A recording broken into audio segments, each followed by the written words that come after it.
Untuk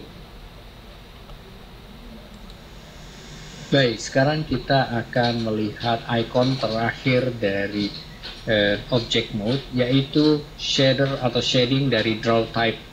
Kita di sini mempunyai pilihan banyak dari bounding box, wireframe, solid, shade, texture. Secara default kita mempunyai solid draw type. Untuk tutorial ini kita akan menggunakan objek yang berbeda, yaitu kita coba sphere. Terlebih dahulu kita akan hapus keempat objek kotak kita ini dengan menekan X pada keyboard, kemudian pilih Erase Selected Object. Lalu saya akan mengembalikan posisi kursor 3D saya tepat ke tengah-tengah global saya dengan menekan Shift dan C. Saya tekan Shift dan klik drag scroll wheel saya untuk menempatkan posisi kira-kira di tengah dari pandangan screen kita. Selanjutnya saya akan membuat sebuah sphere. Memang di sini saya tidak akan membahas bagaimana membuat sebuah sphere, jadi tidak perlu khawatir karena itu akan kita cover pada tutorial-tutorial yang lain. Saya menekan spacebar pada keyboard untuk mendapatkan add, kemudian saya pilih mesh dan saya pilih di sini UV sphere. Saya biarkan di sini secara default segmennya 32, ring 32 dan radius 1, kemudian saya klik OK. Ini adalah sphere saya pada bagian top.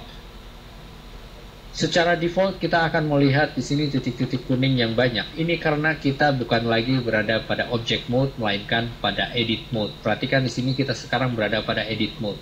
Secara default begitu kita menambahkan suatu objek maka otomatis objek kita ini berada pada editing mode. Untuk kembali kepada object mode, kita menekan tab pada keyboard atau kita memilih dari toggle yang ada, yaitu saya pilih object mode. Jika saya menekan tab pada keyboard, maka kita berpindah pada edit mode. Saya tekan tab lagi, maka kita berpindah pada object mode. Di sini saya akan bekerja pada object mode. Kemudian saya mencoba melihat perspektif dengan klik dan drag sedikit untuk melihat ortogonalnya. Lalu saya menekan 5 untuk melihat posisi perspektif.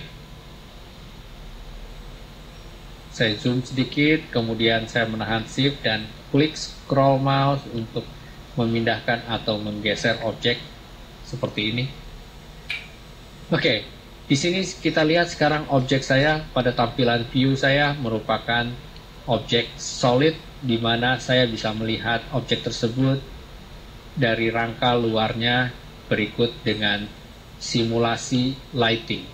Lighting di sini adalah tidak berpengaruh kepada dari lighting yang ada, artinya tidak berpengaruh dari sumber lighting. Ini hanyalah simulasi lighting.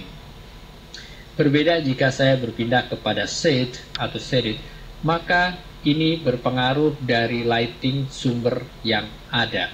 Contohnya adalah jika saya sekarang diselect, tekan A pada keyboard untuk diselect objek kita, kemudian saya tekan B untuk box selection, saya klik dan drag pada lighting ini untuk memilih lighting, kemudian saya tekan G atau grab dan saya pindahkan lighting tersebut. Perhatikan pada objek kita sekarang, dia berpengaruh terhadap shading dari sumber lighting. Saya tekan kontrol klik yang kanan untuk membatalkan. Kemudian saya memilih satu lagi di sini adalah texture. Texture di sini akan berpengaruh jika kita telah mengaplikasikan tekstur material. Saat ini kita belum mengaplikasikannya sehingga objek kita tidak tampak perbedaannya. Berikutnya adalah saya akan memindahkan kepada wireframe view. Maka di sini kita melihat objek kita dengan wireframe dari division garis-garis yang membentuk objek sphere kita. Saya mencoba di select, kemudian saya pilih B, kemudian saya coba klik dan drag untuk menseleksi. Maka di sini terlihat objek kita mempunyai frame-frame yang tampak begitu banyak karena saya menggunakan tadi segmen 32. Berikutnya adalah view yang lain, yaitu bounding box. Di mana pada bounding box di sini saya tidak lagi menemukan sphere saya, melainkan bounding box sisi terluar dari objek saya.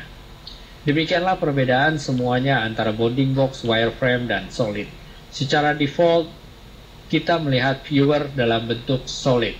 Jika kita ingin berpindah dari solid kepada wireframe, maka tekan Z atau Z pada keyboard, maka akan berpindah dari solid kepada wireframe.